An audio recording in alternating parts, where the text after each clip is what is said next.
Okay.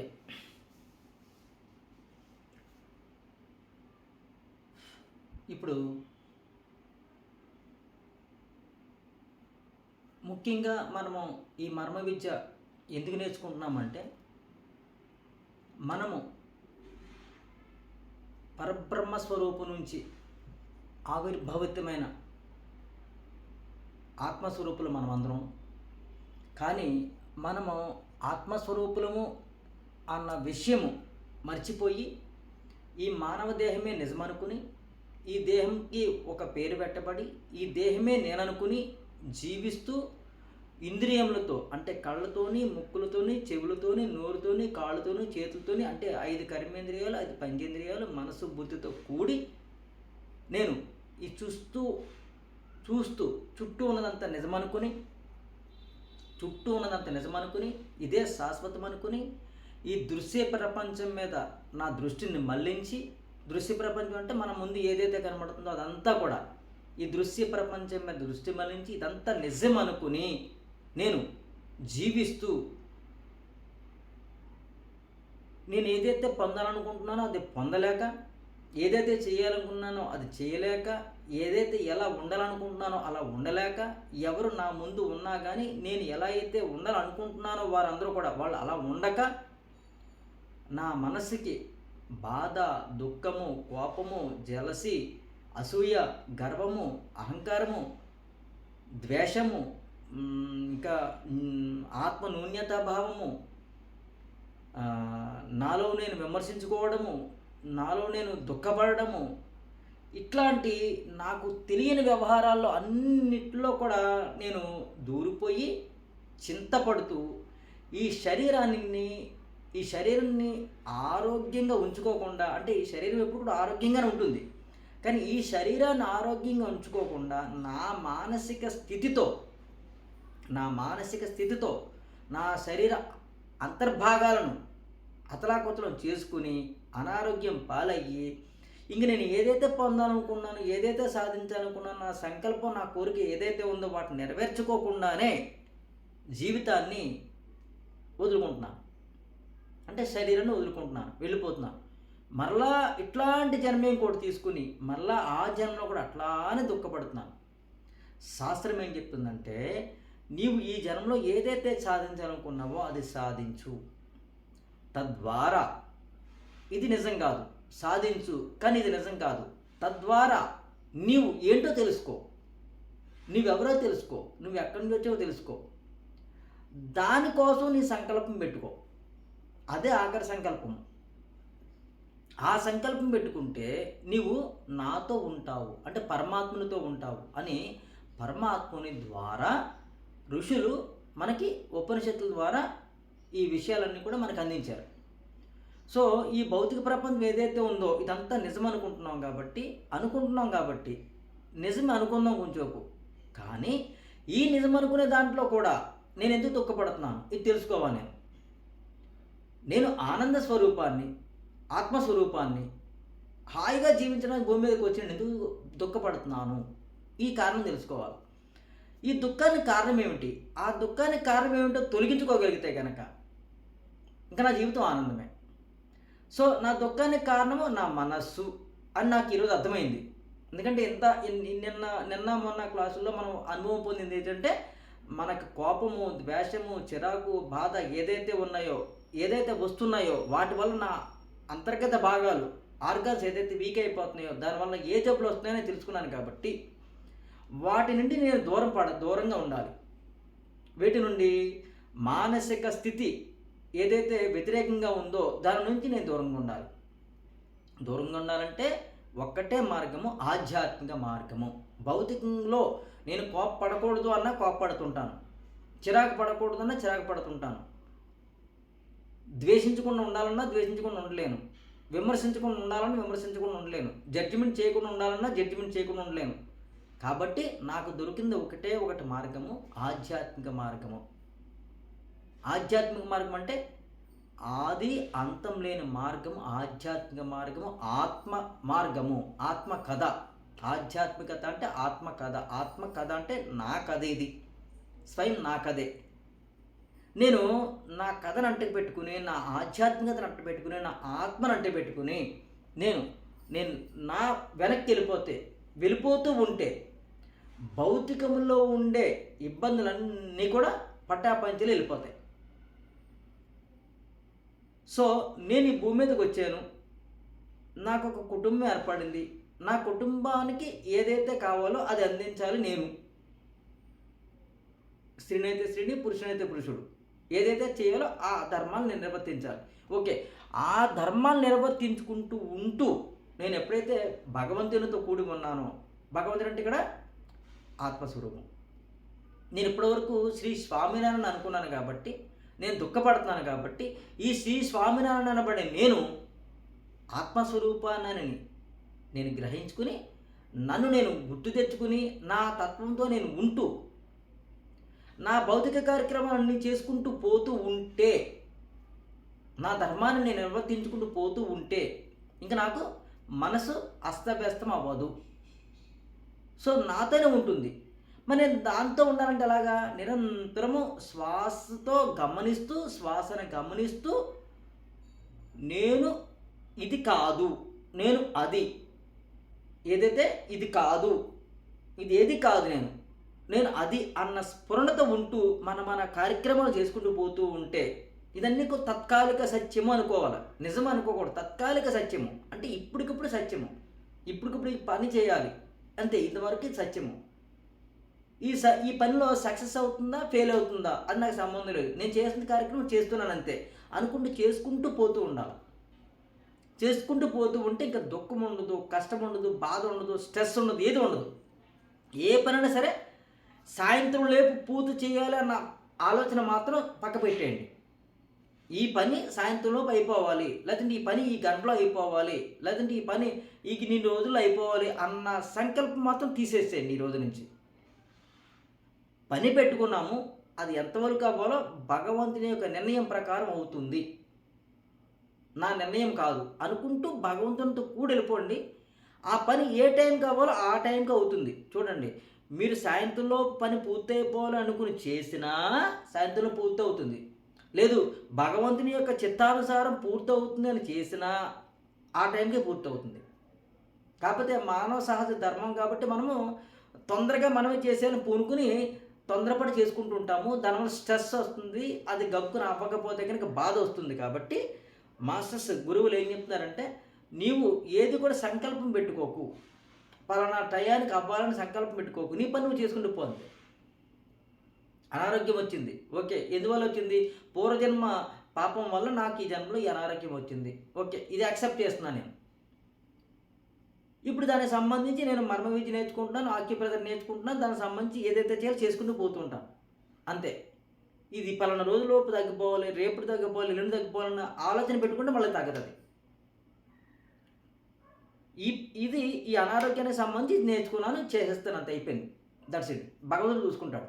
ఎందుకంటే నాకు తెలిసిపోయింది కదా, నా పూర్వజన్మలో చేసిన పాపం వల్ల నాకు ఈ కర్మ వచ్చింది, తెలిసిపోయింది, యాక్సెప్ట్ చేశాను. మరి దీన్ని ఉంచుకుంటామా అంటే ఉంచుకోమా అంటే దాన్ని అసలు ఉంచుకోవాల్సిన పని లేదు, ఉంచుకోకుండా ఉండాల్సిన పని లేదు, ఆటోమేటిక్గా జరిగిపోతుంది అది. ఎందుకు? ఇప్పటి వరకు నేను అనుకుని నేను ఉన్నాను కాబట్టి అది నాకు వద్దు అనుకునేది ఏదైతే నా దగ్గర ఉంది, నాకు కావాలనుకునేది ఏదైతే నా దూరం అయిపోతుంది. చూడండి, ఇప్పటి వరకు నేను స్వామినారాయణ అనుకుంటున్నాను కాబట్టి నాకు ఏదైతే కావాలనుకుంటున్నానో అది దూరం అవుతుంది, నాకు ఏదైతే వద్దు అనుకుంటున్నా అది నా దగ్గర ఉంటుంది, గమనించండి. కానీ ఈ రోజు నుంచి నేను ఇది కాదు, నేను పరబ్రహ్మ స్వరూపం నుంచి వచ్చిన ఆత్మస్వరూపాన్ని, కానీ ఈ మానవ దేహం ధరించి భూమి మీదకి భగవంతుడు పంపించాడు కాబట్టి నన్ను, చూడండి, భగవంతుడు పంపించాడు కాబట్టి నా ధర్మాన్ని నిర్వర్తిస్తూ నా కుటుంబంతో నేను ఉంటూ నేను ఏదైతే చేయాలో అది చేసుకుంటూ ఉంటాను అంతే. ఇదంతే, ఇది ఇలా జీవనం వెళ్ళాల్సిందే. ఇలాగే పని చేసుకోవాలండి, ఇలాగే వ్యాపారం చేసుకోవాలండి, ఇలాగే ఉద్యోగం చేసుకోవాలండి, ఇలాగే చేసుకోవాలండి, ఇంకోలా చేసుకోవడం లేదండి. ఎందుకంటే అది మనకు తెలియకుండా భగవంతుని మనల్ని పంపించాడు. ఎందుకు పంపించాడు ఆయన తెలుసు, అది ఎలా పూర్తి చేయించాలో ఆయన తెలుసు, ఎలా నడిపించాలో ఆయన తెలుసు, ఎలా పూర్తి చేయాలో ఆయన తెలుసు. కానీ మధ్యలో ఇది నేను చేసేస్తా అని చెప్పి దిగిపోతున్నాం మనం. ఇదంతా మందనుకుని నాదనుకుని నేను దిగిపోతున్నాను నేను, కాబట్టి నాకు దుఃఖం వస్తుంది. కాబట్టి ఇదంతా నాది కాదు, ఇదంతా ఆయన కార్యక్రమం, ఆయన చూసుకుంటాడు అని నేను చేయడమే. మీకు ఇంకొక ఉదాహరణ ఎలా చెప్తాను చూడండి. ఇప్పుడు నేను ఒక బ్యాంక్ ఎంప్లాయీని. ఈరోజు నా బ్యాంక్‌లో ఎంప్లాయీని నేను. నాదేంటంటే కార్యక్రమం క్యాష్ లెక్క పెడతాము, క్యాష్ అందరికీ పంచడము. క్యాష్ తీసుకోవడము, కలెక్ట్ చేసి లోపల పెట్టుకోవడం. ఓకేనా? ఇప్పుడు లక్షల కొలది క్యాష్ వస్తుంది నా దగ్గరికి. లక్షల కొలది క్యాష్ బయటకి పంపుతున్నాను నేను. ఇదంతా బయటికి పంపించేంత నా డబ్బేనా? బయట నుంచి వచ్చే డబ్బంతా నా డబ్బేనా? ఎళ్ళే డబ్బు నాది కాదు, వచ్చే డబ్బు నాది కాదు. కేవలం నాకు నేను ఉద్యోగస్తుని మాత్రమే. ఈ డబ్బంతా ప్రజలదే. ప్రజలు దాచుకుంటున్నారు, మళ్ళీ ప్రజలు పట్టుకెళ్ళిపోతున్నారు. నేను మధ్యలో మీడియాని అంతే. మీడియాని మధ్యలో నేను మీడియాని. ఇట్లా ఉండాలి. ఇంకొక ఉదాహరణ చెప్తాను మీకు నేను. ఇప్పుడు ఎన్టీఆర్ ఉన్నాడు. మన నందమూరి తారక రామారావు గారు చనిపోయిన ఆయన. ఆయన ఉన్నారు. ఆయన భూమి మీదకి వచ్చారు. ఆయన యాక్చువల్‌గా ఎన్టీ రామారావు ఆయన పేరు. ఆయనే దుర్యోధన పాత్ర వేస్తున్నాడు, భీముడి పాత్ర వేస్తున్నాడు, కృష్ణుడి పాత్ర వేస్తున్నాడు, రాముడి పాత్ర వేస్తున్నాడు. ఏ పాత్ర వేసినా సరే ఆ పాత్రలో జీవాన్ని ఉట్టికట్టిస్తున్నాడు. ఓకేనా? రాముడి పాత్ర వేసాడు ఈ రోజుని. రాముడి పాత్ర వేసినప్పుడు రాముడిలా తయారైపోతున్నాడు. వేషం దాల్చుకుంటున్నాడు, రాముడిలాగా నడుస్తున్నాడు, రాముడిలాగా మాట్లాడుతున్నాడు. ఇంకా రాముడు ఎవరు అంటే రామారావు అనిపించేలాగా మనల్ని చూపించాడు. కానీ నిజానికి ఆయన రాముడా? లోపల ఎవరు? రాముడిలాగా మనకి చూపిస్తున్నాడు పాత్ర. కానీ లోపల ఎవరైనా ఎన్టీ రామారావు. ఎన్టీ రామారావు రాముడు కాదే. మనకి రాముడిలా చూపిస్తున్నాడు. ఆ లోపల మాత్రం ఆయన ఎన్టీఆర్ రామారావు గుర్తుంది కదా. వేషం తీసాడు, బయటకు వచ్చేసాడు. మీరు ఎవరనంటే నేను ఎన్టీ రామారావు అంటాడు. ఇప్పుడు పాత్రలో ఉండగా ఎవరన్నా మీరు ఎవరంటే రాముడిని అంటాడు. రాముడిలాగా రక్తి కట్టించాడు, మనల్ని అందరిని మెప్పించాడు. సో యాజ్ టీజ్గా ఇదే ఉదాహరణ మన జీవితంలో తీసుకుని నేను శ్రీ స్వామినారాయణ లాగా వచ్చాను భూమి మీదకి. శ్రీ స్వామినారాయణ ఎలా ఉండాలో అలా భూమి మీద రక్తి కట్టిస్తాడు అందరికీ. లోపల మాత్రం నేను ఆత్మస్వరూపాన్ని అన్న స్థితి ఉంచుకోమని ఉపనిషత్తులు ఘోషిస్తున్నాయి. ఉపనిషత్తులు ఘోషిస్తున్నాయి అంటే ఇంకా చెప్తూనే ఉన్నాయి అవి. కానీ మనం ఏం చేస్తున్నామంటే ఉపనిషత్తు జోలికి వెళ్ళక, అంటే ఇప్పటి వరకు ఎవరు మనకు చెప్పట్లేదు ఇట్లాగా. మనకి పూజలు చేయమని చెప్తున్నారు, తీర్థయాత్రలు చేయమని చెప్తున్నారు, గంగలో స్నానం చేయమని చెప్తున్నారు, జపం చేయమని చెప్తున్నారు, ధ్యానం చేయమని చెప్తున్నారు తప్ప ఈ విషయాలు ఎవరికి చెప్పట్లేదు. అందుకోసమే ఎవరు ఎన్ని చేసినా దుఃఖం పోవడం లేదు. చూడండి, అది తప్పంటే తప్పని చెప్పను, ఇది ఒప్పంటే ఇది ఒప్పని చెప్పను. కానీ మనకి దుఃఖం పోవడం ఎందుకు పోవట్లేదంటే అసలు సత్యం తెలియక. ఈరోజు నుంచి ఆత్మస్వరూపులారా, మన ధర్మం ఏంటంటే ఈ భూమి మీద ఈ శరీరంతో జీవం పొయ్యాలి. ఈ పాత్ర జీవం పొయ్యాలి. లోపల మాత్రం నేను అదే. ఈ పాత్ర జీవం పోస్తూ ఇక్కడ కష్టాలను తీసుకుంటాను, నష్టాలను తీసుకుంటాను, ఆనందాన్ని తీసుకుంటాను. కానీ లోపల తీసుకోకుండా అక్కడ ఆ ప్రమేయంలో ఉంటాను అంతే. ఒక్కటే మీకు కష్టం వస్తుంది. ఎలా వస్తుందంటే, నాకు ఇది రావాలనుకుని నేను ఏదో చేస్తాను, ఆ పని పూర్తవకపోతే వ్యతిరేకత వస్తే నాకు కష్టం వస్తుంది, దుఃఖం వస్తుంది. ఎందుకంటే నాకు ఎలా ఉండాలనుకున్నాను కాబట్టి అది అలా ఉండకుండా ఉంటుంది కాబట్టి దుఃఖం వస్తుంది. సరే వస్తే వచ్చింది, ఆ దుఃఖం వస్తే వచ్చింది. నాకేంటి అంటే నా శరీరం మీదకి వస్తుంది, నా కుటుంబం ఇబ్బంది పడుతుంది దానివల్ల. నేనేమనుకుంటున్నాను, నేను ఆనందంగా ఉండాలి, నా కుటుంబ సభ్యులు ఆనందంగా ఉండాలనుకుంటున్నాను. కానీ అలా అనుకుంటున్న నేనే ఎందులోకో తెలియకుండా వెళ్ళిపోయి చేయి పెట్టేసి నాకు చెయ్యి కరిచీలో చేయించుకుని మళ్ళీ నేను బాధపడతాను. జరిగింది ఏదో జరిగింది ఇప్పటి వరకు జరిగింది కరెక్షన్ చేసుకుందాం. రేపటి నుంచి జరగవలసింది మన చేతిలో ఉంది. చూడండి, జరిగిపోయింది, మనం ఏం చేయలేము. జరుగుతున్నది నిన్న కార్యక్రమమే. ఇప్పుడు క్లాస్ చెప్తున్నాము. ఎందుకు చెప్తున్నాము క్లాసు అంటే, మిమ్మల్ని అందరినీ మర్మా థెరపీ క్లాస్ చెప్తాను రండి అని చెప్పి నేను మెసేజ్లు ఇవ్వడం వల్ల మీరు అందరూ వచ్చారు. సో ఇప్పుడు మీరు క్లాస్ మీరు రావడానికి నేను చెప్పడానికి కారణం ఏంటి, నేను పెట్టిన మెసేజ్. ఓకేనా? ఇప్పుడు మీరు అందరూ వచ్చారు. ఇప్పుడు రేపు నుంచి ఏం చేయాలన్నది నా చేతిలో ఉందా లేదా? కాబట్టి రేపు నుంచి ఎలా చేయాలన్నది నా చేతిలో ఉంది. కాబట్టి నేను రేపు క్లాస్ చెప్దామా లేకపోతే మానేద్దామా అని డిసైడ్మెంట్ నాలోనే ఉంటుంది. ఇవాళ మాత్రం నాలో ఇప్పుడు జరుగుతుంది మాత్రం నాలో లేదు. ఎందుకంటే నేను ఆపడానికి లేదు. మిమ్మల్ని అందరి దగ్గర నేను గురుదక్షిణ తీసుకున్నాను. మీరందరూ క్లాస్కి వచ్చేసారు. రావడానికి పూనుకున్నారు, నిన్న మొన్న నుంచి పూనుకున్నారు, ఇవాళ కూడా క్లాస్‌లోకి వచ్చేసారు. ఇప్పుడు ఇది ఆపడం నా వల్ల కాదు. ఎందుకంటే నిన్న జరిగిన కార్యక్రమం కోసం వాళ్ళ క్లాస్ జరుగుతుంది. సో, రేపు జరగవలసిన కార్యక్రమం కోసం నా చేతిలో ఉంది. అవునా? రేపు జరగవలసింది నా చేతిలో ఉందా లేదా? రేపు క్లాస్ చెప్పాలా? మానాలా? అది నా చేతుల్లో ఉంది. కాబట్టి రేపేం చేస్తారనేది నిర్ణయం వాళ్ళే తీసుకోవచ్చు. మీకు అర్థమైందా? అందరికీ అర్థం కాలేదా? ఈ ఒక్క పాయింట్ అర్థమైపోతే మీరు జీవితంలో దుఃఖం నుంచి బయటపడిపోతారు, కష్టం నుంచి బయటపడిపోతారు. మనం ఎక్కడ వదులుతలేదు, దేన్ని వదులుతలేదు. కానీ నిన్నటి వరకు ఇది నాది అనుకున్నాను కాబట్టి నాకు దుఃఖం వచ్చింది, వీళ్ళంతా నా వాళ్ళు అనుకున్నాను కాబట్టి నాకు దుఃఖం వచ్చింది, ఇది వద్దనుకున్నాను కాబట్టి అది వెళ్తలేదు, ఇది రావాలనుకున్నా కూడా రావట్లేదు. వ్యవహారమైనా, మనుషులైనా, అనారోగ్యమైనా సరే, ఏదైనా సరే, ఏది కూడా శాశ్వతంగా ఉండదని చెప్తుంది.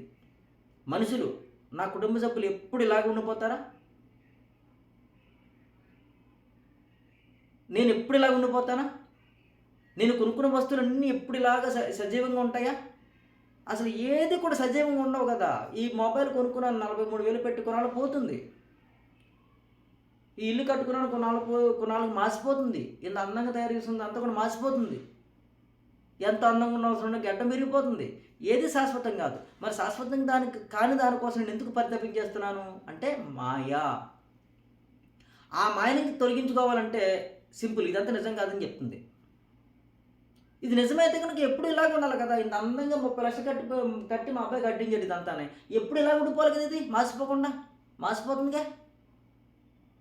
ఒక 50,000 రూపాయలు రోజు కూడా మందంగా ఉన్నాము. ఇది ఇంకా ఎప్పటికి ఇలా ఉండిపోద్దా? కొనాలకి పాలు ఇరిగిపోతాయి కదా, చెక్క కూడా పుచ్చిపోతుంది కదా కొనాలకి. ఎంత రోజు కొట్టి కొనుక్కున్నా పుచ్చిపోతుంది కదా. ఏది ఇప్పుడు కూడా శాశ్వతం కాదు. ఇది శాస్త్రం చెప్తుంది. ఏది శాశ్వతం కాని దానికోసం ఎందుకు పరితపించబడిపోతున్నావు? కొనుక్కో. మంచం కొనుక్కునేది డబ్బులు ఉన్నాయి, మంచం కొనుక్కో. అది మంతకాలం ఉంటుంది, తర్వాత పోతుంది. అయ్యో పోతుందని బాధపడొద్దని చెప్తుంది. ఈ బాధ నీకు దుఃఖాన్ని దిగివస్తుంది. ఈ దుఃఖమే నీకు అనారోగ్యాన్ని దిగివస్తుంది. నేను శాశ్వతంగా ఎంతకాలం ఉండాలో భూమి మీద అంతకాలం నేను ఆనందంగా ఉండకుండా దుఃఖపడడానికి కారణము నా మోహము. ఆ మోహాన్ని తప్పించుకోమని చెప్తుంది. డబ్బులు ఉన్నాయి, కొనుక్కోండి. సినిమాకి వెళ్ళండి, షికారుకి వెళ్ళండి. మరలా రేపు డబ్బుల కోసం ఆలోచించొద్దని చెప్తుంది. సరే, రేపు డబ్బుల కోసం ఆలోచించారు కదా, దాచుకోండి. సినిమాకి వెళ్ళదు, షికారుకి వెళ్ళద్దు. రెండు మీ చేతులు ఉన్నాయి. ఉన్న డబ్బులతో సినిమాలకి షికారులు తిరిగేస్తే రేపు డబ్బుల పరిస్థితి ఏంటి?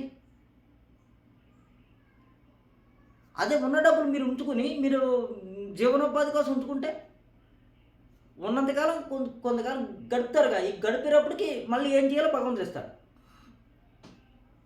ఇలాగే ఏదైనా సరే మన సరదాలు ఆపుకోక్కర్లేదు ఉన్నప్పుడు. లేనప్పుడు ఆ సరదాల కోసం అప్పులు చేయొద్దు. సరదాలు ఆపుకోవద్దు ఉన్నప్పుడు. ఆ సరదాల కోసం అప్పులు చేయొద్దు. సింపుల్గా ఇదే దుఃఖం.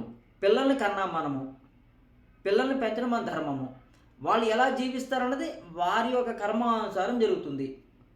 ఆ కర్మానుసారం నా నెత్తిమీ వేసుకోవద్దు అని చెప్తుంది శాస్త్రము. మనం భూమి జన్మించాము. మన యొక్క స్థితిగతులు ఏంటో మన కర్మానుసారం మనం జీవించాల్సిందే. అంతేగాని మా అమ్మ నాన్నలు నా కర్మను తీసుకోవడం లేదు. ఎంత తీసుకుంటారు? కొంతవరకు తీసుకోగలరు, అంతకుముందు ఎక్కువ తీసుకోలేరు. దీనికి ఒక కథ చెప్తుంది శాస్త్రం. ఎలాగంటే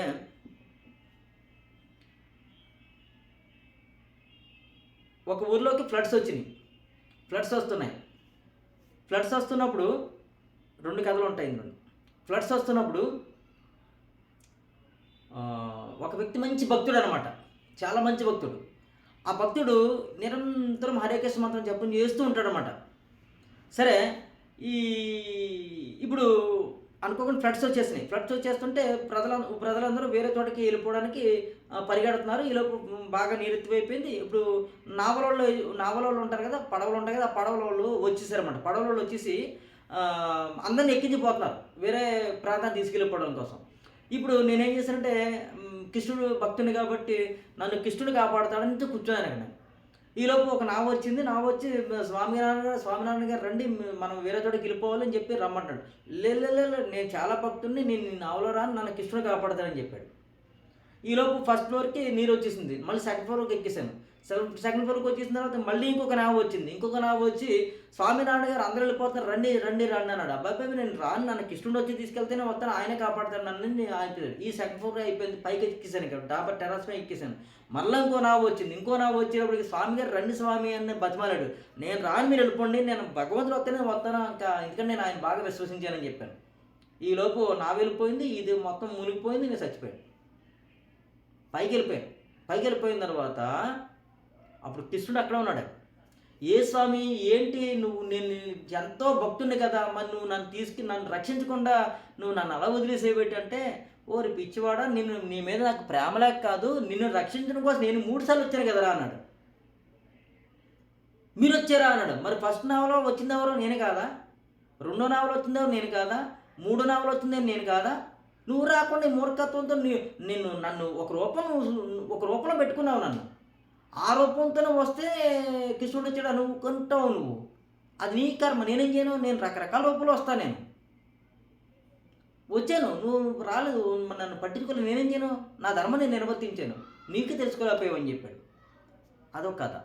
ఇదే కథలో ఫ్లడ్స్ వస్తున్నాయి. ఫ్లడ్స్ వస్తుంటే ఒక కోతి పిల్లని పట్టుకుని ఉంది. పాపం పిల్లంటే దానికి కూడా ప్రేమే కాబట్టి ఆ కోతి పిల్లని సంకరెక్కించుకుంది. ఆ సంకరెక్కించిన తర్వాత ఈ కోతికి ఇక్కడ దాకా నీరు వచ్చేసింది. ఇక్కడ దాకా నీరు వచ్చిన తర్వాత ఈ కోతిని ఏం చేసిందంటే భుజాల మీద ఎక్కించుకుంది ఈ పిల్లని. ఇప్పుడు ఇది ఇక్కడ దాకా నీరు వచ్చేసింది. ఇక్కడ దాకా నీరు వచ్చేసిన తర్వాత మరి ఇప్పుడు ఈ పిల్లని కాపాడడానికి దీనికి అవకాశం లేదు. సరే, దీన్ని తీసుకొచ్చి నెత్తిమే పెట్టుకుంది. ఇప్పుడు ఇది ఇక్కడ దాకా వచ్చేసింది నీరు.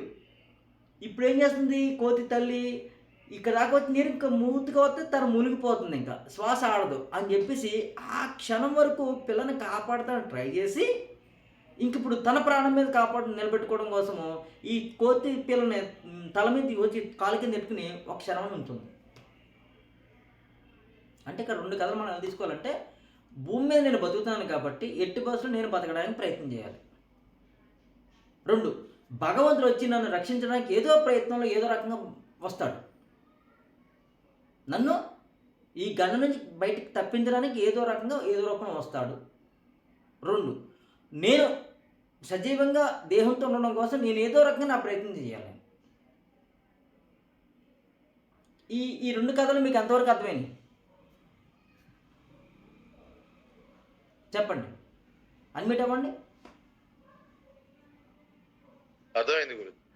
ఏమర్థమైంది మీకు?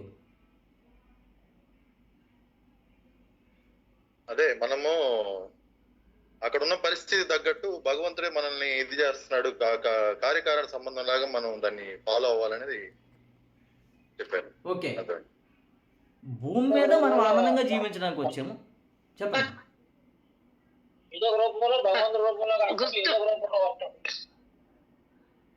అన్ని రూపాలు ఒక్కటే, ఉన్నది ఒక్కటే అని అర్థమవుతుంది గురూజీ. ఇప్పుడు ఇక్కడ మనం సజీవంగా మనం ఈ నిజంలో తాత్కాలిక సత్యంలో చూసుకుందాము.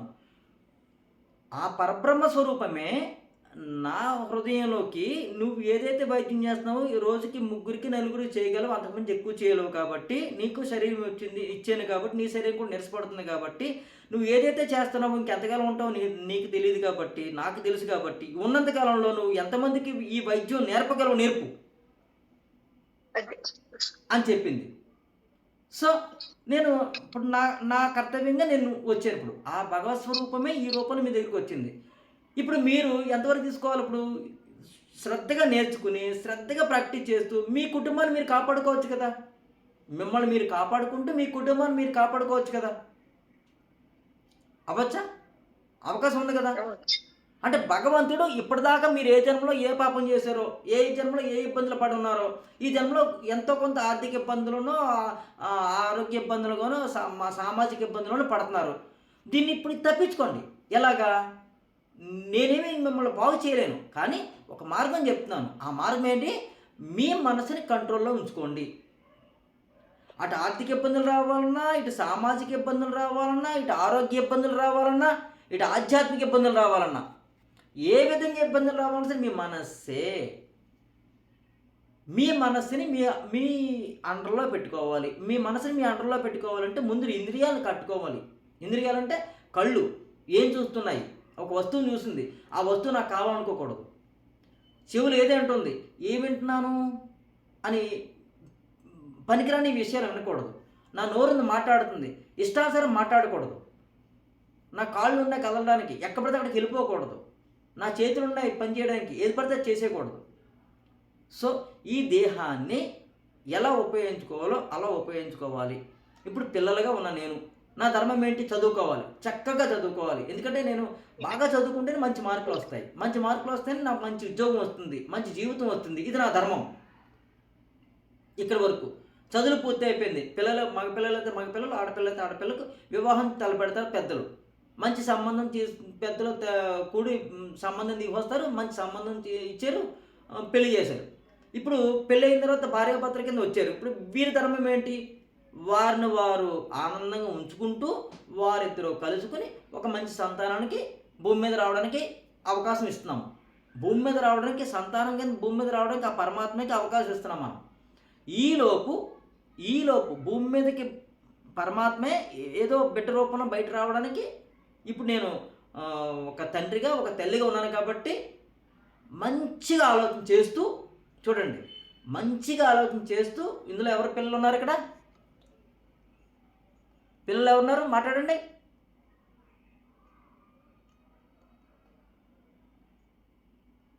ఓకే, మంచిగా ఆలోచన చేస్తూ పోనీ మన పెద్దలు ఉన్నాం కాబట్టి ఇప్పుడు మన కోడళ్ళు అయితే కోడళ్ళు, కూతుళ్ళు అయితే కూతుళ్ళు, ఎవరైతే ఉన్నారో వాళ్ళకి మంచిగా ఆలోచన చేసేలాగా మంచి ఎన్విరాన్మెంట్ మనం క్రియేట్ చేసి మంచి చక్కగా వాళ్ళకి ఆనందంగా ఒక భాగవతమో ఒక భగవద్గీత అన్నీ చదివి వినిపించేలాగా ఆధ్యాత్మిక చింతన ఉండేలా చేస్తే కనుక రాబోయే పిల్లలు భావి తరాలకి మంచి పేరు తెచ్చే పిల్లలాగా బయటకు వస్తారు. ఓకే, ఇక్కడ ఈ ప్రాసెస్ పూర్తి అయిపోయింది. ఇప్పుడు మనము అనారోగ్యంతో ఉన్నాము కాబట్టి, మనకు ఆర్థిక ఇబ్బందులతో ఉన్నాం కాబట్టి, కష్టంతో ఉన్నాం కాబట్టి దీని నుంచి ఎలా తప్పించుకోవాలి? మన యొక్క మానసిక స్థితిని సరి చేసుకుని ఉండాలి. ఇంకా మానసిక స్థితి సరి చేసుకోవాలంటే మనం అనుకున్నాం కదా, భగవంతుడితో ఉండడము. నిరంతరం భగవంతునితో ఉంటూ మన క్రియలు మనం చేసుకుంటూ పోతే ఉంటే ఇప్పటిదాకా అనుభవించిన కర్మ తగ్గిపోతుంది, బాధలు తగ్గిపోతాయి. మీరు విశ్వసించండి, ఇదే జరుగుతుంది, ఇంకోలా జరగదు. భగవంతుని విశ్వసించండి, నేర్పిన గురువుని విశ్వసించండి. మీరు ప్రాక్టీస్ చేసుకుంటే వెళ్ళండి, మీరు జై. మీరు ఏదైతే ఆనందంగా ఉండాలనుకున్నారో ఆ ఆనందం మీ చేతుల్లో ఉంది. ఓకే, అర్థమైందా? నోటితో చెప్పండి.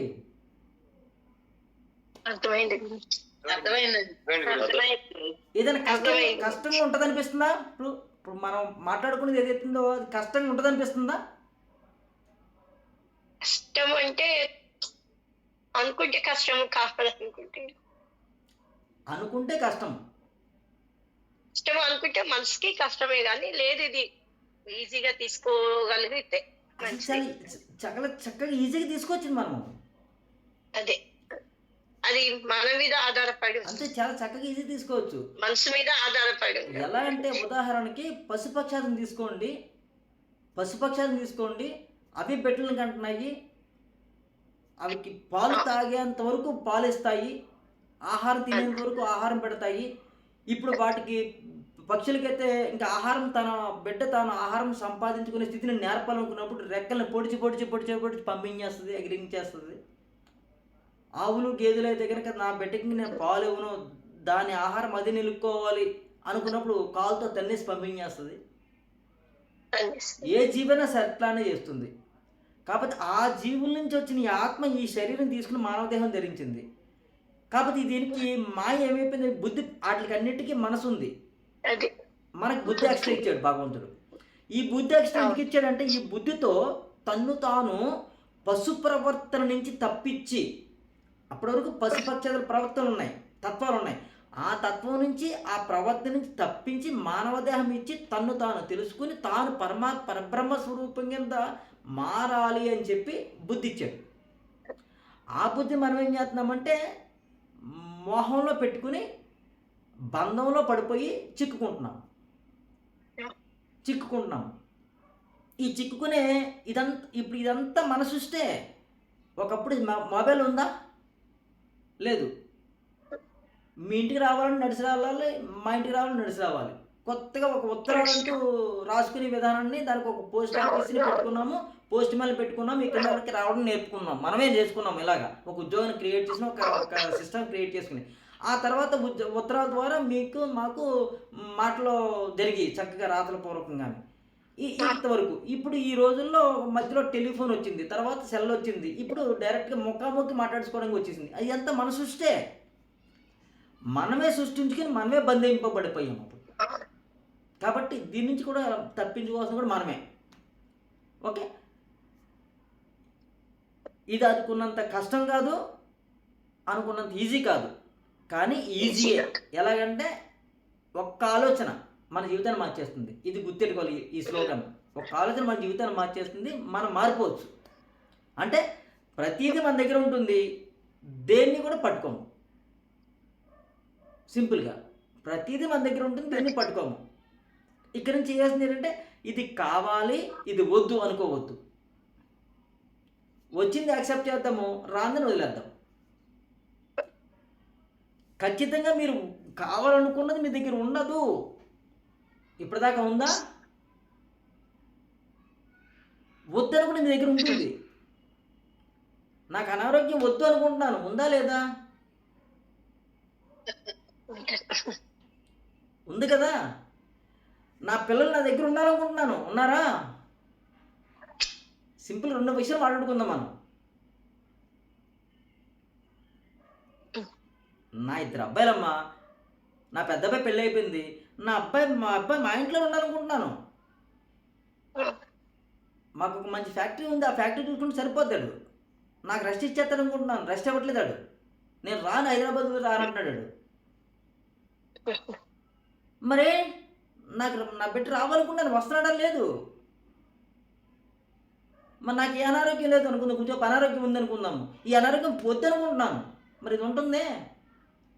ఈ కష్టం వద్దనుకుంటున్నాను, ఉంటుందే. కాబట్టి ఏది ఎలా జరగాలి అలాగే జరుగుతుంది. మనం ఏమనుకుంటాం, అలా కాదు ఇలాగ జరగాలనుకున్నాం కానీ ఇబ్బంది వస్తుంది మనకి. ఈ ఒక్క విషయము మనకి ఎవరు చెప్పలేదో తెలియదు. ఈరోజు తెలుసుకున్నాం కాబట్టి సత్యం ఇది. నా చేతుల్లో ఏది లేదు, నేను నిమిత్త మాత్రుణ్ణి అనుకుని మన జీవనాన్ని ముందుకు సాగించుకుని వెళ్ళిపోతే రానున్న రోజులు కూడా ఎప్పుడు ఆనందంగా జీవిస్తాం. ఒక్కటే మిత్రులారు చెప్పేది, శరీరం వదిలే సమయానికి ఏదైతే ఆలోచనతో ఉంటామో అదే ఆలోచనతో కూడిన మరలా జన్మవుతుందని చెప్తుంది శాస్త్రం. నేను దుఃఖపడుతూ చనిపోతే కనుక దుఃఖానికి సంబంధించి జీవితం మళ్ళీ వస్తుందట.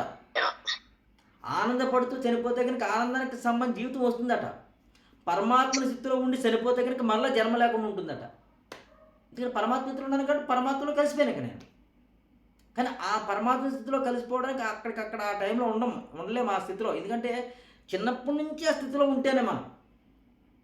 కాబట్టి ఆ స్థితిలో ఉన్నటువంటి నేను క్లాస్ చెప్తాము, ఈ క్లాస్ నేను స్థితిలో ఉండము. నిరంతరం పరమాత్మ స్థితిలో ఉండమంటే ఈ క్లాసులో ఉండు, ఈ క్లాసులో వినడం ఉండదు, నేను చెప్పడం ఉండదు, మీరు వినడం ఉండదు, ఏం ఉండదు అనమాట. సపోజ్ నేనే మనిషిని, నేనే మీరు నేనైతే కనుక నేను ఏ క్లాస్ అయింది, నేను ఏ క్లాస్ చెప్పను. నిరంతరం పరమాత్మతోనే ఉంటాను. ఇంకా అప్పుడు చనిపోయే స్థితిలో కూడా పరమాత్మతోనే ఉంటాను కాబట్టి అక్కడ వెళ్ళిపోతాను. సో మనం అట్లా లేం కాబట్టి ఇక్కడ కొద్ది కింద వరకు ఉన్నాం కాబట్టి ఆనందంగా జీవించాలనుకుంటున్నాం కాబట్టి మరలా ఇంకో జన్మలో కూడా ఈ దుఃఖం లేకుండా ఆనందమైన జీవితం రావాలనుకున్నాం కాబట్టి ఈ క్షణం మనం మార్చేసుకుందాం. ఓకే, ఎంతవరకు యాక్సెప్ట్ చేస్తారు? మాట్లాడతలేదు ఎవరు. సాధన చేస్తామండి, ఎంతవరకు సాధించగలిగామో అప్పుడు చెప్తాం. అంతే.